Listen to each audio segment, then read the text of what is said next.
카리스 찬양팀과 임마누엘 찬양대와 그리고 은혜로운 권성기 안수 집사님의 기도로 말미암아 이곳은 천지를 지으신 하나님을 경외하는 교회가 된 줄 믿습니다. 이 모든 영광을 하나님께 박수로 함께 올리도록 하겠습니다.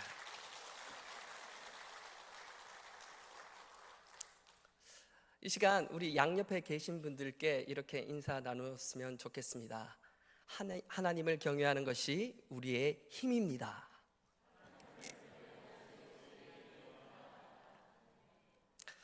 그렇습니다. 우리 그리스도인들에게 하나님을 경외하는 것보다 더 큰 다른 힘은 없는 줄 믿습니다. 그 이유는 우리 하나님 여호와 하나님께서 이 천지간 모든 만물들을 창조하신 창조주 하나님이시기 때문입니다. 많은 신학 이론들 가운데 하나님의 이 전능하심을 부분적으로 다루는 많은 학문들이 있습니다. 그러나 그 모든 학문들을 세세히 다루면서 하나님의 영광을 나타내는 것도 물론 중요하나 어떠한 신학 이론들도 하나님의 전지전능하심을 완벽하게 담을 수는 없습니다. 그러나 그 가운데서 단 한 가지 선포, 바로 천지를 지으신 하나님을 경외한다는 이 선포는 하나님의 전지전능하심을 담을 수 있기에 우리 그리스도인들에게 이 선포보다 더 큰 선포는 없다는 것입니다. 천지를 창조하신 하늘의 하나님 여호와를 경외하라는 뜻에서 저는 제 큰딸의 이름을 하경이라고 지었습니다. 하나님을 경외하라. 다른 것은 취하지 못해도 이것 하나만큼은 취했으면 좋겠다는 저와 제 아내의 바람이 녹아 있습니다. 오늘의 수요 예배는 특이하게도 이러한 신앙의 전승이 자연스럽게 묻어나도록 삼남성교회 헌신 예배로 드려진과 동시에 그 뒤에 또 무엇이 있죠? 유아 세례식이 있습니다. 신세대와 구세대가 만나는 아주 특별한 콜라보레이션 예배가 있다는 것이죠. 방금 앞쪽에서 웃음이 터졌습니다. 어떤 웃음입니까? 우리 아직 젊은데 바로 삼남성교회 분들의 선포가 들리는 듯합니다. 맞습니다. 아직도 차비를 내시고 대중교통을 이용하고 계신다는 것 알고 있습니다. 독감 주사도 직접 비싸게 내시고 맞고 계신 것 알고 있습니다. 그런데 어쩔 수 없습니다. 오늘 상대가 누구입니까? 유아 세례자들입니다. 그들에 비하면 구세대임을 인정하지 아니할 수 없다는 것입니다. 오늘의 본문으로 다시 돌아가 보도록 하겠습니다. 오늘의 본문 9절 말씀 우리 함께 합독하도록 하겠습니다. 9절 말씀입니다. 그가 대답하되 나는 히브리 사람이요 바다와 육지를 지으신 하늘의 하나님 여호와를 경외하는 자로라 하고. 아멘. 바로 요나 선지자의 고백이었습니다. 어떠한 상황에서의 고백이었습니까? 지금 배 위에서 폭풍이 몰아쳐서 자신의 목숨이 위태로운 상태였다는 것이죠.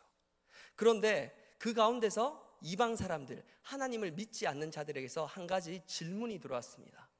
너는 누구며 생업이 무엇이냐? 그때 요나 선지자는 뜬금없는 선포를 하였죠. 보통 누구십니까 할 때 저는 어디 살고 어떤 직장을 다니는 누구누구입니다 라고 통상적으로 사람들은 자기의 소개를 하곤 합니다. 그런데 이 요나 선지자는 자기를 어떻게 소개하였습니까? 뜬금없이 나는 하늘의 하나님, 천지를 지으신 하나님, 창조주 여호와를 경외하는 자로라. 이 고백 가운데 요나 선지자의 정체성이 한껏 묻어 있다는 것입니다. 바로 요나 선지자는 자신을 어떠한 사람으로 생각하고 있습니까? 세상 가운데 속한 것이 아니라 나는 천지를 지으신 여호와를 경외하는 것, 그것이 자신의 정체성이라고 세상 누구에게도 선포할 수 있는 사람이라고 고백하고 있다는 것입니다. 지금 이 배 위에서 배가 깨어지는 상황 가운데서도 자신의 정체성을 나는 하나님을 경외하는 자라고 고백하는 이 요나가 다른 어떠한 상황에서 나는 그냥 어떠한 생업에 종사하는 자요 라고 고백할 리는 없기 때문입니다. 말씀의 시작에서 서두에서 말씀드렸던 것처럼 우리 하나님의 영광과 정체성을 가장 잘 나타내는 표현은 바로 천지를 지으신 하나님을 높이는 것입니다. 그것도 바로 믿지 아니하는 자들 사이에서 담대히 증거할 때 그 선포의 진정성은 더욱 극대화된다고 볼 수 있다는 것이죠. 바로 지금의 요나 선지자처럼 말입니다. 이로 보아 오늘 본문의 주인공 요나 선지자는 하나님을 지극히 사랑하는 자였다는 것입니다. 그런데 조금 알쏭달쏭하죠. 우리가 보통 요나 선지자 하면 불순종의 아이콘으로, 대명사로 생각하기 때문입니다. 그러나 요나서를 조금만 더 꼼꼼히 하나님의 입장에서 읽어본다면 요나 선지자가 성경에서 특히 구약적 관점에서 얼마나 중요한 자리를 차지하는지 잘 알 수 있게 됩니다. 먼저 구약에서 하나님의 능력을 나타내며 하나님의 이름을 드높이었던 수많은 선지자들이 있었습니다. 대선지서, 소선지서를 통하여 자신의 이름으로 하나님의 영광을 높이 드러내며 성경책의 주인공이 되었던 수많은 선지자들이 있었다는 것이죠. 그런데 놀랍게도 그들 가운데 아브라함의 혈족의 한계를 뛰어넘은 선지자가 단 한 명도 없었다는 거예요. 이것이 무슨 말이냐? 바로 이 이스라엘 민족이, 이 히브리인들이 믿음을 가지게 한 사람이 누구입니까? 믿음의 조상 바로 아브라함이었다는 것이죠. 이들은 그 믿음의 조상으로 이루어진 이스라엘 민족 밖에까지 천지를 지으신 하나님을 경외하는 그 선포를 가져갈 생각을 그 누구도 하지 못했다는 거예요.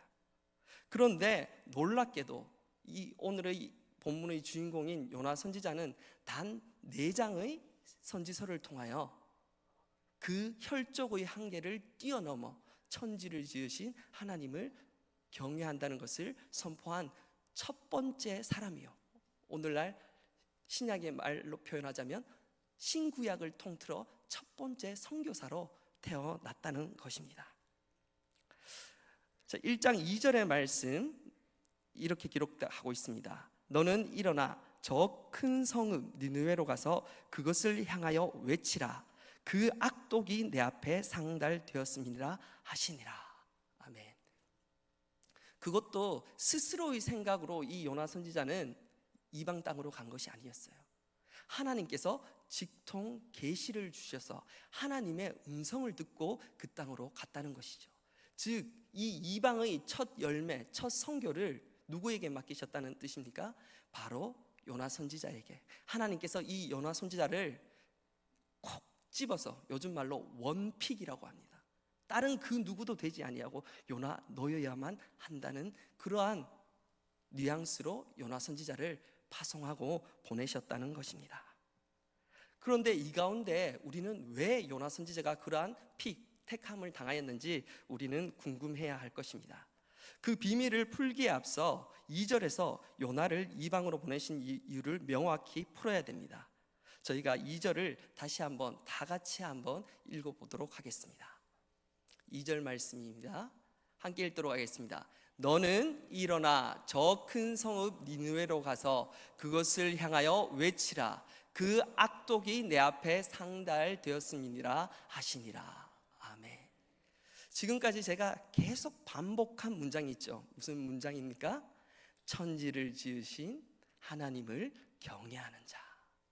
그런데 오늘의 본문 2절에서 니느웨 성, 그 당시 고대 중동 가운데 가장 번영했던 도시, 오늘날로 치면 미국의 뉴욕 정도 되는 도시였다는 거예요. 그런데 그곳 가운데 어떠한 악독이 있었다고 말합니다. 성경은 항상 악이 나타나면 선을 먼저 제시하죠. 먼저 제시된 선이 무엇입니까? 천지를 지으신 하나님을 경외하는 자. 그렇다면 반대되는 개념으로 니느웨의 악독은 어떠한 개념이었겠습니까?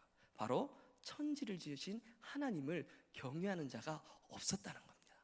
그리고 거짓 신들, 수많은 거짓 신들을 하나님과 동급으로 섬기고 있는 그 악독이 가득했다는 거예요.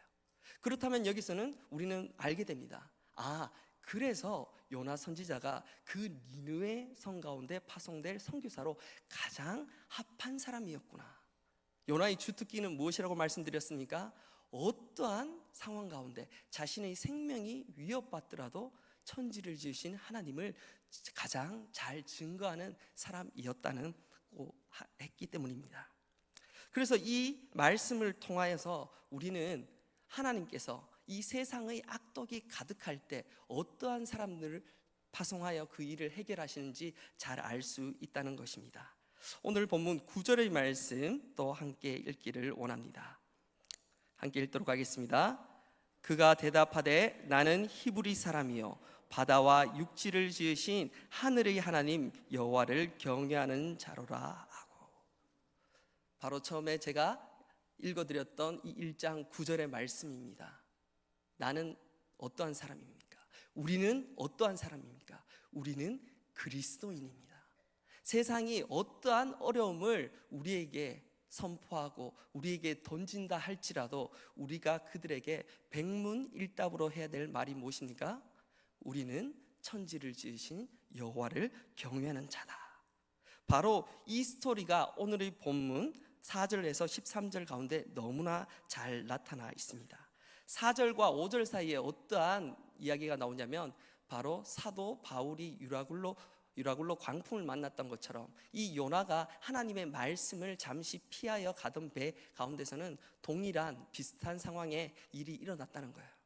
이 광풍 가운데 배 사람들이 어떤 노력을 해보았지만 이 4절과 5절 사이를 보면 여호와께서 큰 바람을 바다 위에 내리심에 바다 가운데 큰 폭풍이 일어나 배가 거의 깨지게 된지라 라고 4절은 이야기하고 있습니다.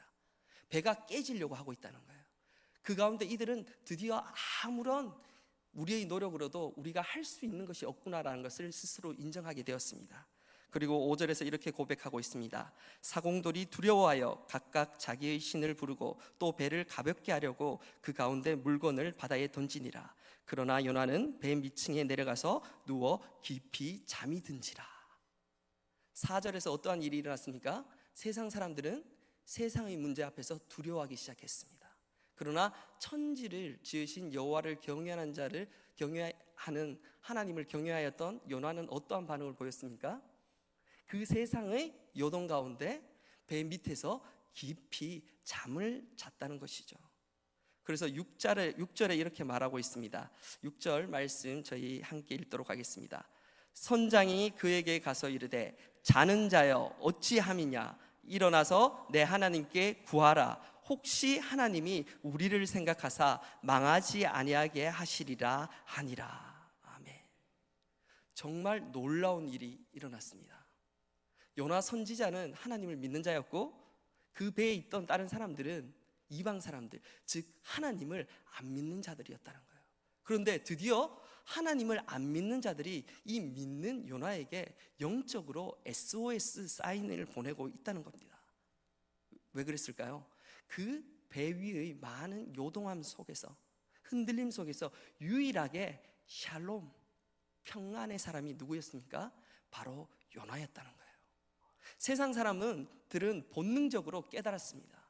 지금 우리를 이끌 자는 바로 이 배 위에서 이 요나 선지자 밖에는 없겠구나. 우리가 믿는 신들에게 아무리 기도해 보았지만 우리의 이 두려움을 없애지 못했는데 저 히브리인이라는 요나라는 사람은 조금 전부터 그저 천지를 지으신 하나님을 믿는 사람은 바로 나야. 그리고는 평안한 자세로 자기 할 행동들을 하고 있었다는 거예요. 마치 지금의 대한민국의 형국에 가장 필요한 그리스도인의 모습, 제자의 모습이 아니겠습니까? 지금 이 대한민국의 정치적, 경제적 상황 속에서 그 누가 두려워하지 아니할 수 있겠습니까? 그 누가 흔들리지 않을 수 있겠습니까? 그러나 천지를 지으신 하나님을 믿는 그리스도인이라면 우리에게는 무엇이 확보되었습니까? 바로 하나님 나라, 천국이 확보되었다는 것이죠. 우리에게 이 믿음이 있다면 우리는 작금의 이 혼란 속에서도 천지를 지으신 여호와께서 계시는 곳, 이 성전, 곧 교회에서 평안할 수 있다는 것이죠. 바로 요나처럼 말입니다. 그래서 이 뒤에 후반부 10절부터 어떻게 됩니까? 10절을 읽어드리겠습니다. 자기가 여호와의 얼굴을 피함인 줄을 그들에게 말하였으므로 무리가 알고 심히 두려워하여 이르되 내가 어찌하여 그렇게 행하였느냐 하니라. 심히 두려워하여, 드디어 그 배 위에 있는 모든 사람들이 창조주 하나님을 인식하고 그의 힘 앞에서 두려워 떨기 시작하였다는 것이죠. 하나님을 경외하다. 이 경외하다는 뜻이 무엇입니까? 두려워한다는 뜻이에요. 차원이 다른 존재 앞에서 경외함을 느낀다는 것이죠. 그래서 우리의 예배는 누구에게 드려지는 것입니까? 우리와 차원이 다르신 하나님 앞에 드려지는 것이죠. 그의 앞에 회개되지 못한 우리의 마음을 두려워하는 마음으로, 경외하는 마음으로 하나님 앞에 나아가는 것, 그것이 우리의 예배란 것입니다. 드디어 오늘의 본문 10절에서 그 경외함이 시작되었다는 것, 실질적인 요나 선지자의 선교의 열매가 맺히기 시작했다는 것을 우리는 알 수 있습니다. 그러나 이 하나님의 계획은 무엇이었습니까? 이들이 온전히 창조주 하나님을 인정하고 예배의 자리로까지 나아오는 것이었습니다. 그러했기에 이 폭풍은 결코 그치지 아니하였고, 마침내 그 요나 선지자의 고백대로 그 요나 선지자가 바다에 던져지기까지 이 일은 계속 진행되었다는 것입니다. 이 요나 선지자가 강력하게 그 세상 사람들을 향하여 이 일은 나 때문이니, 마치 오늘날로 치면 이 대한민국의 혼란스러움은 우리 그리스도인들의 기도가 부족하기 때문이니 그 책임을 우리에게 돌리라. 우리가 더 기도하겠노라. 우리가 더 하나님께 간구하겠노라 라고 고백하였다는 것이죠. 이러한 요나 선지자의 태도에 그들은 감동해 버렸습니다. 우리 13절의 말씀 함께 읽도록 하겠습니다. 그러나 그 사람들이 힘써 노를 저어 배를 점점 더 흉흉함으로 하다가 바다가 그들을 향하여 점점 더 흉흉함으로 능히 못한지라.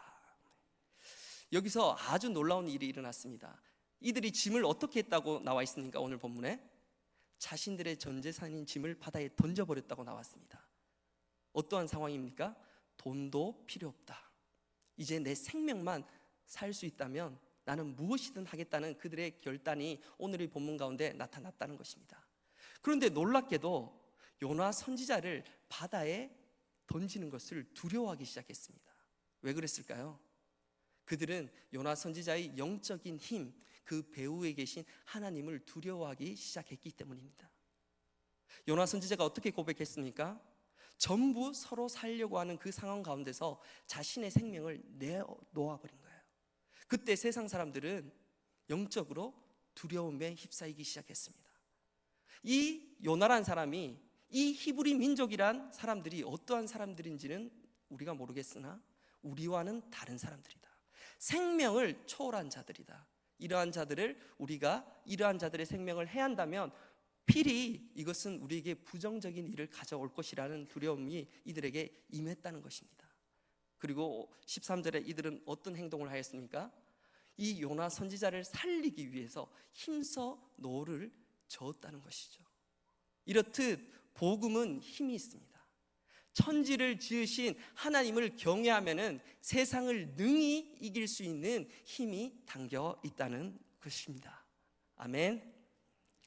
그러하였습니다. 모든 이스라엘 민족들은 자신들의 믿음의 조상 아브라함과 이삭과 야곱의 틀에 갇혀 이스라엘 곧 예루살렘을 벗어나지 못하고 있었다는 것입니다.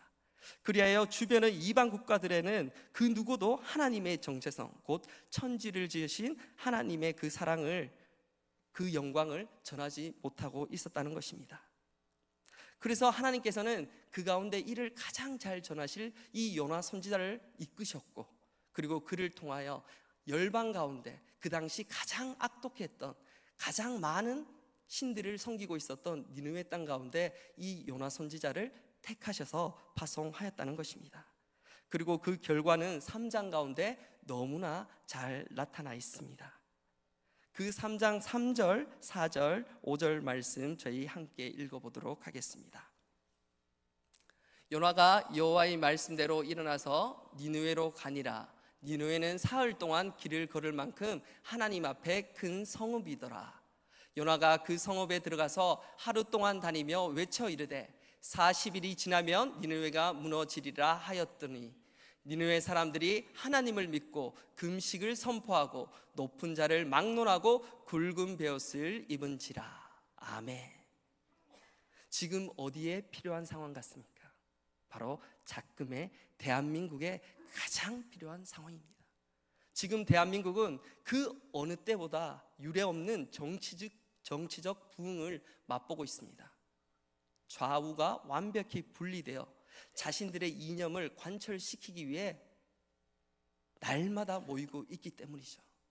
그런데 너무나 안타깝게도 그곳 가운데는 천지를 지으신 하나님의 말씀이 없다는 거예요. 물론 하나님의 이름을 걸고도 많은 모임들이 있습니다. 그런데 그곳에서는 뛰어난 사람, 곧 리더가 있을 뿐이지 이 모든 것을 친히 해결하실 하나님의 이름이 없다는 것입니다. 지금 우리 교회가 정말 주님 앞에 신실히 기도한다면 이 모든 전국을 해결할 요나 선지자와 같은 리더를 우리 교회 가운데 허락해 주실 줄 믿습니다. 그렇다면 이 요나 선지자의 사역의 성공의 비결이 무엇이었을까요?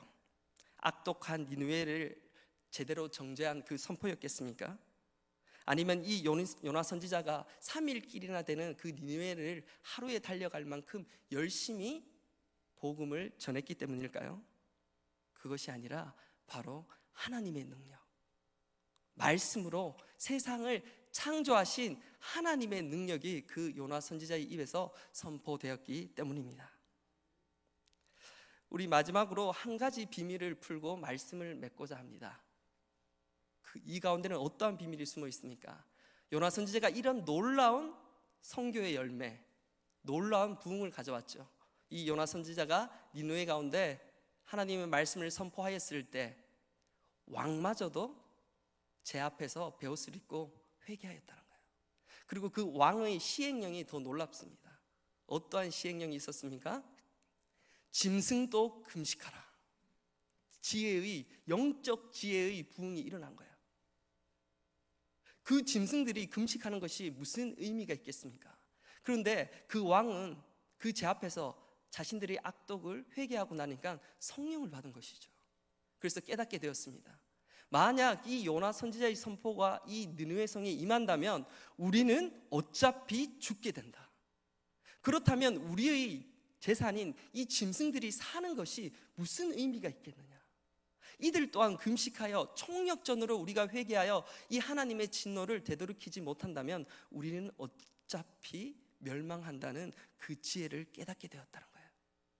그리고 그러한 하나님의 지혜를 깨달았을 때는 무엇이 임합니까? 바로 회개가 임하고 하나님의 사랑이 임하게 된다는 거예요. 그래서 하나님께서는 진정으로 이 요나 선지자의 선포를 듣고 회개한 그 니느웨에 내리시려고 하셨던 저주를 어떻게 하셨습니까? 돌이키셨습니다. 오히려 이 요나 선지자는 그 이스라엘의 혈족의 한계를 뛰어넘어 선지자로 파송되었지만 하나님의 이렇게까지 크신 사랑은 다 담지를 못했죠. 그래서 4장에 보면 이 요나 선지자는 하나님, 제가 이렇게까지 선포했는데 그 진노가 안 내리면 저는 뭐가 됩니까? 라고 잠시 실족하는 장면이 나옵니다. 그러나 하나님의 관점에서 본다면 우리 인간이 하나님의 그 크신 사랑, 그 구속의 사랑을 온전히 이해할 수 없다는 건 너무나 당연한 일이므로 이 요나 선지자의 연약함 또한 우리가 이해해야 될 몫일 것입니다. 오늘 이 비밀, 왜 이러한 요나 선지자를 스스로의 마음으로 보내지 아니하시고 하나님께서 강권하여 그것도 2번이나 이 요나 선지자의 등을 떠밀어 이 일에 동참하게 하셨느냐? 이 거룩한 사역 가운데 왜 요나 선지자를 억지로 보내셨냐 하는 한 가지 질문과 비밀이 남는다는 것입니다. 그 비밀을 풀기 위해서 마지막으로 요나서 2장 9절의 말씀 우리 합독하도록 하겠습니다. 함께 읽겠습니다. 나는 감사하는 목소리로 주께 제사를 드리며 나의 서원을 주께 갖겠나이다. 구원은 여호와께 속하였나이다 하니라. 아멘. 비밀, 그 답을 찾으셨습니까? 한 가지의 단어에 그 비밀이 있습니다. 바로 서원이라는 단어입니다. 요나 선지자가 2장 9절을 통하여 어떻게 고백하고 있습니까? 감사하는 목소리로 주께 제사를 드리며 나의 소원을 갚겠나이다.